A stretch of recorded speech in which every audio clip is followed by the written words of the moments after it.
I saw this video last night.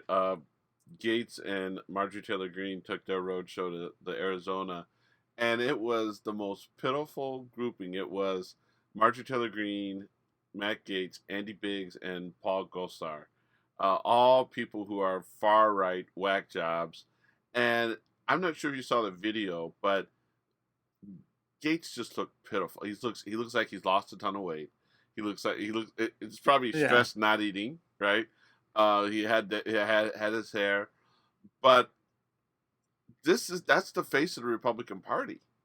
And Democrats, here's the thing: Democrats throughout the country in every state need to go ahead and pound them, pound them, pound them, pound them.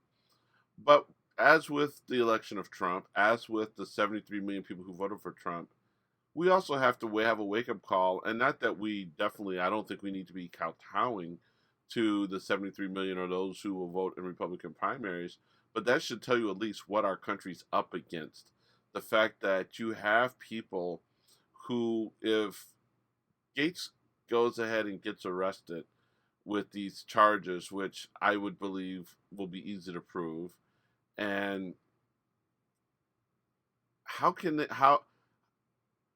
if the Republican Party still supports him, if they don't force him out of Congress immediately, that just tells you that we're dealing with so many people, not just the people in Washington, who have no values, no moral compass, no. I mean, it speaks very poorly, and just the fact that if you look at how screwed up the Republican Party is right now, the fact that, okay, we know that the trend is in a midterm election the president's party loses seats on Capitol Hill, but if that trend continues, I don't care if it's a trend. It speaks poorly to where the values of the people in this country are. And I'll take it a step further. It speaks poorly on the values of those people who are voting for those people, but it also speaks badly on the other side. And here's why: is because we outnumber them.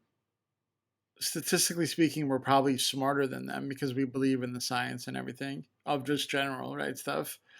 And yet they still continue to beat us. Now, the caveat here of the voter restrictions and the racism that's happening amongst these bills. So I give the caveat there that they're trying to stop us from voting as much as possible.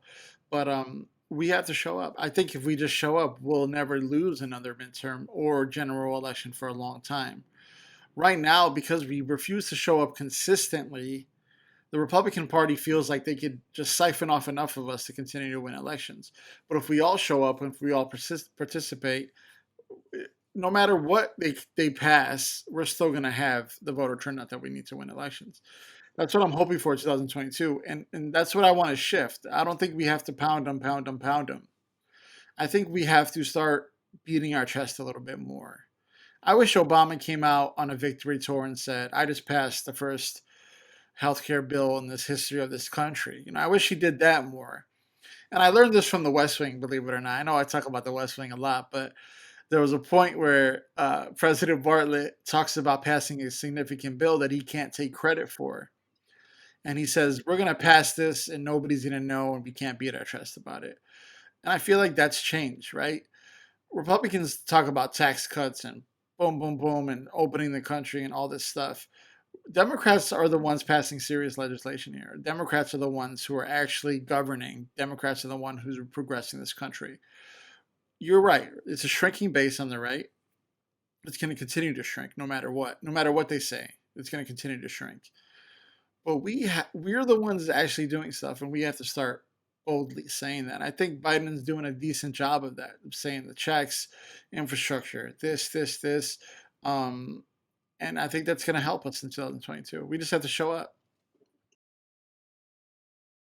Yeah, it's you talked a little bit about some of those voting laws. It's scary, what they're doing in places like Texas and Arizona. They're trying to do some stuff in Georgia. They're still talking about Michigan, but Joy Reid does a very good job of scaring the living bejesus out of me about the reality of this. And I think we talked about this last week. Is I'm less concerned with us having the ability to win as relates to reaching the voters. I'm more concerned about the cheating, if that makes sense, right?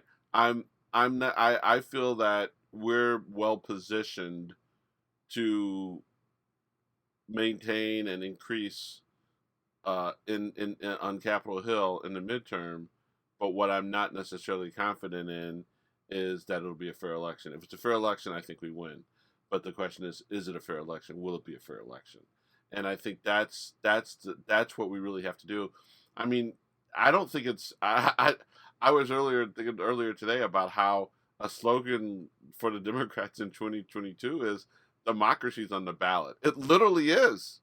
It literally is. If you have a Republican House and Senate in 24 and the Democrats win, there's a very good chance that the Democratic president will not get sworn in.